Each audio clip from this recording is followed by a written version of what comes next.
अपना उत्तराखंड आपके साथ मैं हूं कंचन डोगरा। और आइए सबसे पहले आपको बताते हैं कांग्रेस चुनाव प्रबंधन समिति के अध्यक्ष हरक सिंह रावत की परेशानियां बढ़ने वाली हैं क्योंकि उनकी जुबान फिसली है और अब उनको चारों तरफ से आलोचनाओं का सामना करना पड़ रहा है। ये पूरा मामला आपको बताते हैं, जिसमें शुक्रवार को हरक सिंह रावत देहरादून बार एसोसिएशन की चल रही हड़ताल को समर्थन देने पहुंचे। इसी दौरान उन्होंने वकील वीरेंद्र खुराना के लिए ऐसा अपमानजनक आपत्तिजनक शब्द कह दिया जिससे उन्हें गुस्सा आ गया। उन्होंने कड़ी आपत्ति पूरे सिख समुदाय की तरफ से दर्ज कराई। देखिए, मामला बढ़ता देख हरक सिंह रावत तुरंत बैकफुट पर भी आ गए। मौके पर उन्होंने माफी भी मांग ली, लेकिन पानी अब उनके सर से जो है वो ऊपर पहुंचा हुआ है क्योंकि ये वीडियो वायरल हो गया है और सिख समुदाय के लोग आक्रोशित हैं। उत्तराखंड से लेकर पंजाब तक सिख समुदाय में भारी नाराजगी है। उनका कहना है कि कांग्रेस की ये वही पुरानी मानसिकता है जिसके चलते सिख समुदाय को बार बार अपमान झेलना पड़ता है। जिंदाबाद जिंदाबाद जिंदाबाद। हाथ खड़े करके सरदार जी, हाथ खड़े करके 12 बजे मजाक करो भाई। अच्छा सॉरी, अरे आपसे इतना प्रेम है हमारा। अच्छा चलो सॉरी, मैं माफी मांग रहा हूँ, मेरे मुंह से निकल गया। वो कई बार क्या होता है, जब ज्यादा लगा होता है निकल जाता है। नारे सब दोहराएंगे। भारत सृजन जिंदाबाद जिंदाबाद जिंदाबाद। हाथ खड़े करके सरदार जी, हाथ खड़े करके 12 बजे मजाक करो भाई। अच्छा सॉरी, अरे आपसे इतना प्रेम है हमारा। अच्छा चलो सॉरी, मैं माफी मांग रहा हूँ, मेरे मुंह से निकल गया। वो कई बार क्या होता है, जब ज्यादा लगा होता है निकल जाता है। सिख समुदाय को लेकर कांग्रेस नेता हरक सिंह रावत की टिप्पणी उनके लिए मुसीबत बन गई है। उनके बोल से अब सिख समुदाय में गहरी नाराजगी है। देहरादून में देखिए, सिख समुदाय से जुड़े हुए लोग यहां बेहद आक्रोशित नजर आए। मार्च निकाला गया और हरक सिंह रावत की तस्वीर के ऊपर कालिख पोती गई। हरक सिंह रावत घंटाघर में इनका पुतला फूंका गया है। लोगों का कहना है कि सिख समाज हमेशा लोगों की मदद के लिए आगे आता है और हरक सिंह रावत को अपने बयान पर माफी मांगनी चाहिए।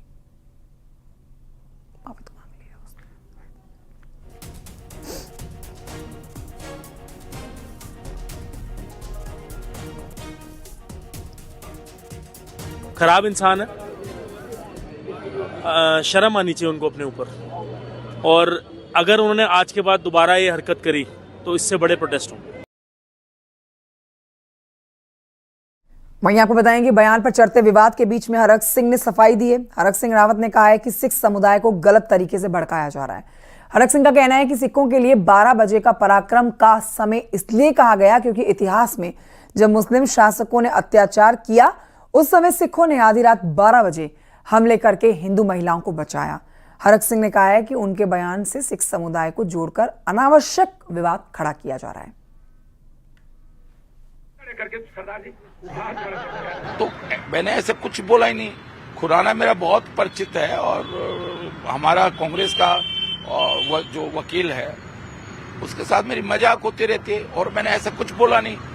अब ये ठीक है, जब मुझे लगा कि भाई मेरे माइक से कोई वो निकल गया, वो सिख समुदाय के लिए कोई शब्द ऐसा नहीं बोला मैंने। सही मायने में देखा जाए, लोगों ने उसको गलत तरीके से लिया। 12 बजे कोई सिख समुदाय के लिए खिलाफ वाली वो नहीं है, उनकी बहादुरी का प्रतीक है। आपको ध्यान होगा जब मुगल जो है अत्याचार कर रहे थे और हिंदुओं की बहू बेटियों को उठा के ले जा रहे थे, तो तब सिख भाई था जो बहादुरी के साथ हिंदू लड़कियों को जो है मुगलों से छुड़ाकर, अब दिन में उनसे मुकाबला नहीं कर सकता था क्योंकि दिन में उनकी फौज ज्यादा थी मुगलों की। उत्तराखंड में इन दिनों बीजेपी और कांग्रेस में बयानबाजी काफी तेज है। बीजेपी प्रदेश अध्यक्ष महेंद्र भट्ट ने कांग्रेस नेता हरक सिंह रावत पर हमला किया। भट्ट के मुताबिक हरक की कुंडली में ही दोष है।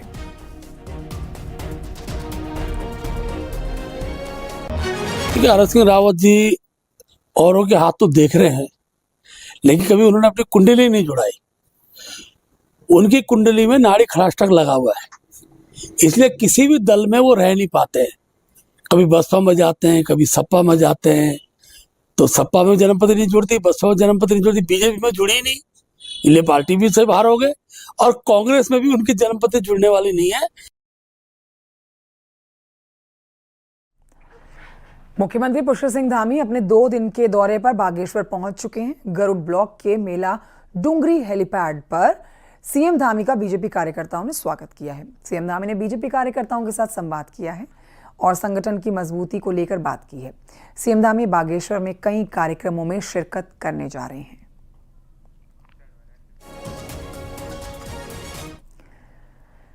मुख्यमंत्री पुष्कर सिंह धामी ने शनिवार को भारतीय संविधान के निर्माता भारत रत्न बाबा साहेब डॉक्टर भीमराव अंबेडकर की पुण्यतिथि पर श्रद्धा सुमन अर्पित किए हैं और उन्हें नमन किया है। सीएम ने कहा है कि बाबा साहेब ने शिक्षा, समानता, स्वाभिमान की अलग जगाई है। उनके मार्ग पर चलकर ही आज उनके मार्ग का अनुसरण करके ही उत्तराखंड में समान नागरिक संहिता लागू हुआ है। सामाजिक समरसता और न्याय के सपने को साकार करने की दिशा में एक ऐतिहासिक कदम उठाया गया है। और ये एक बड़ी खबर रेल यात्रियों के लिए दे देते हैं, जिसमें टनकपुर से महाराष्ट्र के नांदेड़ साहिब तक नई ट्रेन सेवा को केंद्र सरकार ने मंजूरी दी है, जिससे उत्तराखंड के सिख समुदाय और श्रद्धालुओं की सालों पूरी जो मांग है वो पूरी हो गई है। मुख्यमंत्री धामी ने इसे लेकर पीएम मोदी का और रेल मंत्री अश्विनी वैष्णव का धन्यवाद जताया।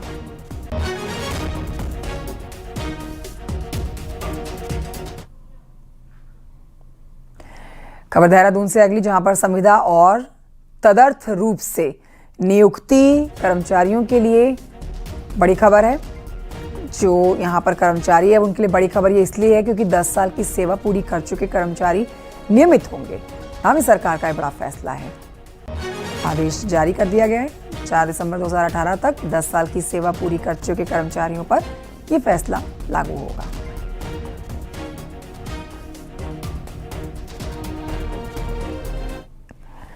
देश की कई राज्यों में एसआईआर की प्रक्रिया जारी है।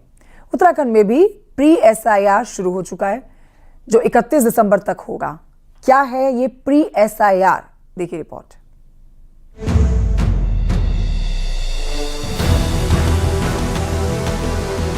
उत्तराखंड में भी पर्दे के पीछे वोटर लिस्ट का स्पेशल इंटेंसिव रिवीजन यानी एसआईआर शुरू हो चुका है, जिसके लिए बीएलओ घर घर जाकर अपना काम शुरू कर चुके हैं।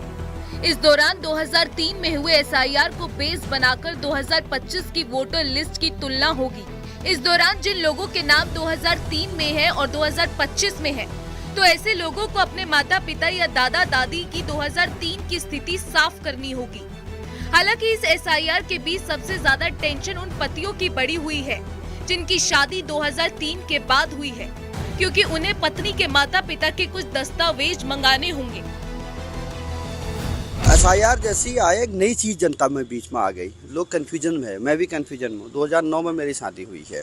अब 2003 से एसआईआर, मैं अपनी पत्नी से भी बात कर रहा था। अब आप अपने गांव जाइए, अपनी माता पिता से एनओसी लेके आइए या वहाँ से कटा के आइए। तो ये प्रोसेस जटिल है या सरल है, आने वाला समय बताएगा। पर मेरा अलग से मानना है कि एसआईआर जैसी प्रक्रिया लगातार होनी चाहिए। इससे ये तय हो पाएगा कि भारत के मतदाता कितने हैं। मेरी शादी 2014 सन में हुई है, तो उस समय मेरी शादी, मैं हल्द्वानी रहता हूँ, मेरी धर्मपत्नी पिथौरागढ़ गंगोली हाट की हैं। अब सरकार कहती है कि 2003 के डॉक्यूमेंट उनके मतदाता प्रमाण पत्र वाले लाने पड़ेंगे। तो किंतु मुझे लगता है कि 2003 में तो मेरी धर्मपत्नी जो थी वह मतदाता नहीं थी, उसने वोट नहीं दिया होगा। तो मुझे लगता है कि इसमें कुछ तकनीकी खामी है जिसमें सुधार करना चाहिए, जिससे सरलीकरण हो सके। कागज बने तो ठीक, अच्छी बात है, लेकिन बहुत ज्यादा जटिलता नहीं होनी चाहिए। हालांकि सरकारी अधिकारी इस प्रक्रिया को बेहद आसान करार दे रहे हैं। उनका दावा है कि अभी प्रदेश प्री एसआईआर की स्टेज में है। आगे आगे ये प्रक्रिया और साफ होगी। मतदाता पहले ज्योग्राफिकली कहीं और रहा हो, वैवाहिक आधार पर भी चांसेस होते हैं कि जो 2003 में कहीं और रहे हों, वो अब यहाँ वैवाहिक बंधन में बंधने के फलस्वरूप उनका विधानसभा क्षेत्र परिवर्तित हो गया हो, या जो बसाते हैं या रिटायरमेंट के बाद कुछ लोग कहीं चले जाते हैं। तो तमाम तरह की जो बातें हैं, तो उसे समन्वय के साथ और उसमें बीएलओ ऐप का इस्तेमाल भी कर रहे हैं। जाहिर है 2003 की वोटर लिस्ट में जिन लोगों के नाम हैं, उन्हें ज्यादा दिक्कत नहीं। लेकिन जिन लोगों के नाम नहीं है उनके लिए भी प्रक्रिया आसान है। वो अपने कुछ डॉक्यूमेंट्स दिखाकर आसानी से अपना वोट बना सकते हैं। हल्द्वानी से न्यूज़ 18 के लिए शैलेंद्र नेगी की रिपोर्ट। उधर हरिद्वार के जिला अस्पताल की बदहाली की ताजा तस्वीरें सामने आई, जिसमें मॉर्चरी में रखे एक शव को चूहे खा गए। ये जानकारी मिली और तस्वीरें हम आपको दिखा नहीं सकते हैं, लेकिन आपको बता देते हैं कि शुक्रवार को 36 साल के लखन कुमार की हार्ट अटैक से मौत हुई थी, जिसके बाद शव को जिला अस्पताल में मॉर्चरी में रखा गया था। सुबह शव लेने पहुंचे परिजन जब शव को देखते हैं तो हक्के बक्के रह जाते हैं, क्योंकि शव की आंख, नाक और सिर का एक हिस्सा चूहे कुतर चुके थे। परिजनों का दावा है कि जिस डीप फ्रीजर में बॉडी को रखा गया था, उस फ्रीजर में एक बड़ा छेद था, जिससे अंदर चूहे घुसे और शव को शत विशत कर दिया गया। लेने आया है तो सर सबसे पहले हमने ही बाहर निकाला उसको। हमने देखा कि उसकी आइस का ऊपर का हिस्सा बिल्कुल सारा चूहे कुतर चुके थे। सर का पिछला हिस्सा उसका सारे चूहे खा चुके थे। नाक भी सारी चूहों ने कुतर रखी है सर उसकी सारी। बहुत अवस्था थी, अव्यवस्था इतनी है। वो सिर्फ जो लेफ्ट आई है, लेफ्ट आई की जो अपर पलक है, ठीक है ना, वहाँ पर कुछ मेरे को जो है लग रहा है कि क्षतिग्रस्त से हुआ है, ठीक है ना। नाक भी हुई है पीछे से। फ्रिज जो है वो पूरी तरह से टूटा हुआ है, उसके अंदर चूहे घुस जा रहे हैं। जो भी फ्रिज चालू है वो उसका जो बाहर का जो दरवाजा है, ठीक है ना, वो अपनी जगह से उसकी जो स्लिट है वो थोड़ा सा हटा हुआ है, ताकि वो प्रॉपर तरह से लग नहीं हो पा रहा है। पुलकित शुक्ला से इस पर और जानकारी लेते हैं। पुलकित, ये बहुत ही ज्यादा शर्मनाक मामला आप कह सकते हैं कि एक शव के साथ बर्बरता हुई है। ये खबर आप बताएं विस्तार से। परिजन जो शव के हैं वो इस पूरे मामले पर अब क्या कार्रवाई की मांग कर रहे हैं? जी देखिए, जाहिर तौर पर ये बहुत ज्यादा शर्मनाक बात है, क्योंकि समय समय पर इस तरह की तस्वीरें सामने आती हैं। सरकारी अस्पतालों में जो जीवित मरीज है उनका किस तरह से कितना इलाज होता है और कितना उनको सरकारी सेवाओं का लाभ मिल पाता है, वो एक दूसरी बात है। लेकिन मरने के बाद में डेड बॉडी के साथ भी किस तरह से बर्बरता लापरवाही के कारण की जा सकती है, उसकी ये एक बड़ी तस्वीर सामने के लिए मिली है। हरिद्वार के जिला अस्पताल में जो मॉर्चरी बनी हुई है, जो पोस्टमार्टम हाउस बना हुआ है, वहां से समय समय पर इस तरह की लापरवाही की तस्वीरें और खबरें सामने आती रहती हैं। लेकिन ये एक बहुत ही ज्यादा अमानवीय मामला सामने आया, जिसमें एक व्यक्ति की कल मौत हो गई थी, जिसके बाद परिजनों ने शव को पोस्टमार्टम रूम में, मॉर्चरी में रखवाया था। और जैसे परिजन शव लेने के लिए पहुंचते हैं तो देखते हैं कि जो फ्रीज है, जिस फ्रीजर में उसको रखा गया है बॉडी को, वो फ्रीजर पूरी तरह से टूटा हुआ है, उसमें छेद है, उसमें चूहे घूम रहे हैं। और इतना ही नहीं, चूहों ने बॉडी का एक बड़ा हिस्सा, आंख, सिर, नाक, इस तरह का जो हिस्सा है उसको पूरी तरह से खा लिया है, कुतर डाला है। ये कहीं ना कहीं जो एक मृतक की गरिमा के साथ, जो बॉडी की जो एक गरिमा है, जो उसका सम्मान होना चाहिए, उसके साथ बहुत बड़ी लापरवाही है। परिजन वहां पर पहुंचे, उनके जो रिश्तेदार है वहां पर पहुंचे, अब बड़ी लापरवाही का आरोप लगाते हुए यहाँ पर हंगामा किया गया है और मांग की जा रही है कि जो भी अधिकारी कर्मचारी इसमें शामिल हैं, जिनकी भी लापरवाही है, उनके खिलाफ कड़ी कार्रवाई की जानी चाहिए। शुक्रिया आपका पुलकित जानकारी के लिए।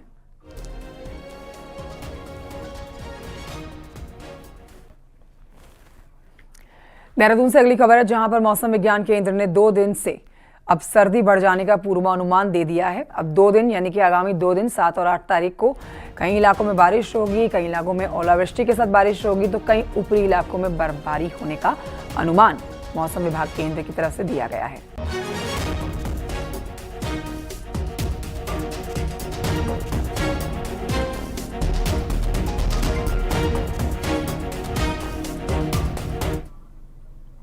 उधर देहरादून और आसपास के रेल और हवाई यात्रियों को भी अब अगले कुछ दिनों परेशानी देखनी पड़ सकती है। और यहाँ आपको बताते हैं कि देश भर में इंडिगो एयरलाइन की जो हजारों फ्लाइट्स हैं वो कैंसिल होने के बाद अब इसका असर जो है वो देहरादून एयरपोर्ट पर भी पड़ा है। ये तस्वीरें आपके सामने कल की हैं। शुक्रवार को यहाँ पर सैकड़ों की संख्या में यात्री फंस गए। एयरपोर्ट अथॉरिटी के अनुसार इंडिगो की कुल 11 फ्लाइट्स कैंसिल हुई हैं और यात्रियों को टैक्सी से दिल्ली छुड़वाना पड़ा है। वहीं दूसरी तरफ देहरादून से जाने वाले रेल यात्रियों को भी अगले 5 दिनों तक दिक्कतें अब यूं ही परेशान करेंगी। आज से करीब 2 दर्जन ट्रेनों का मूवमेंट प्रभावित होने जा रहा है। दरअसल रेलवे कई छोटे पुलों की मरम्मत का काम करने जा रहा है, जिस वजह से अब ट्रेनों की जो आवाजाही है वो इससे प्रभावित होगी। डाइवर्जन किया गया है कई ट्रेन ट्रैक्स को, रूट को, और उनका मूवमेंट फिलहाल थमेगा मरम्मत के चलते। देहरादून से लखनऊ जाने वाली वंदे भारत एक्सप्रेस अब हरिद्वार तक ही जाएगी और यहीं से लखनऊ जाएगी। अब देखिए, यदि आप हवाई यातायात या फिर रेल यातायात से अपने गंतव्य तक जाने की ऊपर विचार कर रहे हैं तो ये जानकारी जरूर ले लें।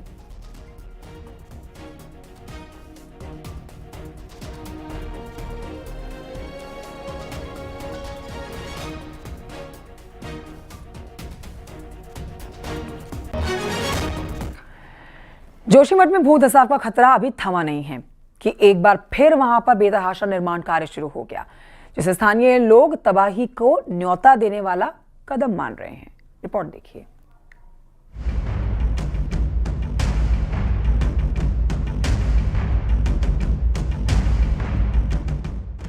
जोशीमठ ने 1.5 साल पहले जो मंजर देखा था, उसका डर आज भी लोगों के जहन में ताजा है। पहले जोशीमठ और अलकनंदा तट अवैध निर्माण से प्रभावित हुआ और अब ये एक नया संकट औली तक पहुंच चुका है। वैज्ञानिक लगातार चेतावनी दे रहे हैं कि जोशीमठ अपनी कैरिंग कैपेसिटी से कहीं ज़्यादा बोझ उठा चुका है, लेकिन पिछले 2.5 सालों में कैरिंग कैपेसिटी कम करने की बजाय पक्के निर्माण करके इसको और बढ़ाने का काम किया जा रहा है।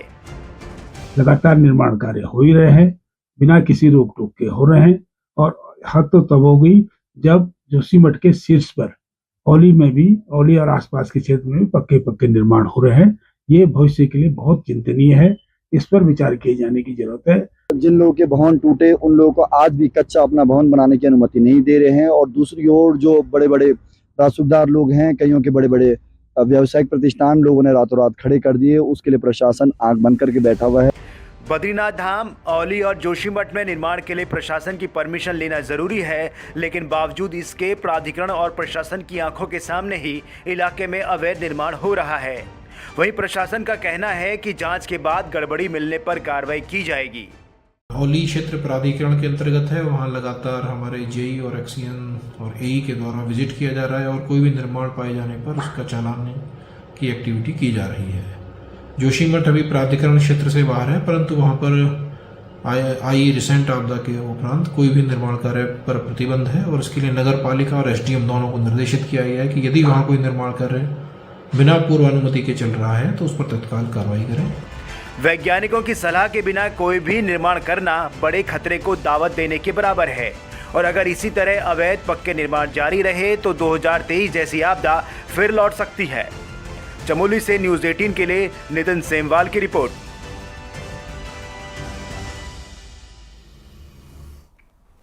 उधर कोटद्वार के लैंसडाउन में जहरीखाल ब्लॉक के अमलेशा गांव में बाघ के हमले में एक महिला की मौत हो गई है। बताया जा रहा है कि बुजुर्ग महिला अपने घर के पास चारा लेने के लिए गई हुई थी, तभी बाघ ने उसके ऊपर हमला कर दिया। लोग दहशत में हैं, लोग खेत में नहीं जा पा रहे हैं। पूरे इलाके में दहशत के साथ लोगों में आक्रोश है। इस घटना की जानकारी मिलने पर स्थानीय विधायक भी मौके पर पहुंचे हैं और परिवारों को उन्होंने सांत्वना दी है। परिवारों के साथ मुलाकात करके उन्होंने मीडिया से बात करते हुए कहा कि बाघ को आदमखोर घोषित करना चाहिए और देखते गोली मारने के भी आदेश देने चाहिए। वाले ये बहुत दुर्भाग्यजनक घटना है, और मैं समझता हूं कि मेरा क्षेत्र तो पूरा कार्बन नेशनल पार्क से लगा हुआ है। मैं कई बार कह चुका हूं, सरकार से भी कहा हूं कि इस तरह से हम लोगों का अगर जीवन कैसे जी पाएंगे हम लोग। तो मेरा सबसे निवेदन है कि सरकार से निवेदन है कि वो एक तो सबसे पहले बाघ को मारने का आदेश दिया जाए, और यहाँ पर ऐसी सुरक्षा की जाए कि जो लोगों को दूसरे के जान माल की कोई हानि ना होने पाए। और दूसरा जो वन अधिनियम में मैं बार बार उठाते आया हूँ, और बड़े दुर्भाग्य की बात है कि कोई भी सरकार ने आज तक उत्तराखंड के परिप्रेक्ष्य में जो है यहाँ नियम बनाने के लिए कोई आवाज़ नहीं उठाई। तो मैं आपके माध्यम से भी कहना चाहता हूँ कि अगर इसी तरह से रहा तो मुझे वास्तव में मजबूर होकर जो है इस्तीफा देना पड़ेगा। उधर उत्तरकाशी के कई इलाकों में भालू का आतंक है, जिसकी लगातार तस्वीरें भी सामने आ रही हैं। ताज़ा तस्वीर आप देखेंगे नटीन गांव से आती हुई, जहां पर सीसीटीवी कैमरे में एक साथ 3 भालू कैद हुए। देखा जा रहा है कि 3 भालू भागे हैं इस वीडियो में, और ये वीडियो ग्रामीणों में दहशत पैदा कर रहा है। वन विभाग से भालू को पकड़ने की मांग हो रही है।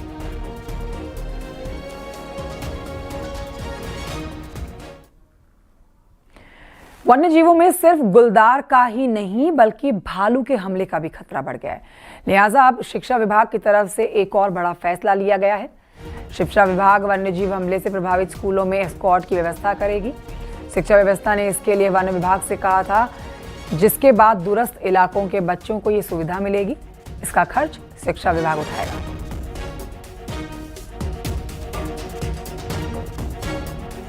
इस हेतु जो है, एक तो वन विभाग से भी रिक्वेस्ट की गई है कि जानवरों के लिए जो उनके सिस्टम है उसको अडॉप्ट करें, और हमने किया हुआ कि स्कूल में बच्चों का थोड़ा टाइमिंग चेंज किया हुआ है, और रिक्वेस्ट कर रखी है, उनके गार्जियन से रिक्वेस्ट की हुई है कि आप बच्चों जिस समय बच्चों की छुट्टी होती है या बच्चे जिस समय स्कूल को आते हैं उस समय एज ए एस्कॉर्ट उनके साथ आप लोग जो आए।